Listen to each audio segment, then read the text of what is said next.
চিড়িয়াখানার বিরুদ্ধে অদ্ভুত এক প্রতারণার অভিযোগ উঠেছে। দীর্ঘদিন ধরে পান্ডা বলে চিড়িয়াখানায় যে প্রাণীগুলো দেখানো হয় সেগুলো মোটেই পান্ডা নয়, বরং রং করা চাউ চাউ জাতের বিশেষ কুকুর। আর এই অভিযোগে রীতিমতো সরগরম সামাজিক যোগাযোগ মাধ্যম।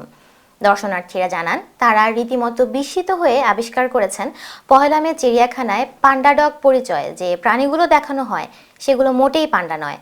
এদের লোম ছেটে পরিপাটি ও রং করে পান্ডার চেহারা দেওয়ার চেষ্টা করা হয়েছে। এদিকে চিড়িয়াখানাটির একজন মুখপাত্র এই ঘটনা স্বীকারও করেছেন। নিজেদের কোনো পান্ডা না থাকায় কুকুরগুলো প্রদর্শন করতে বাধ্য হয় তারা।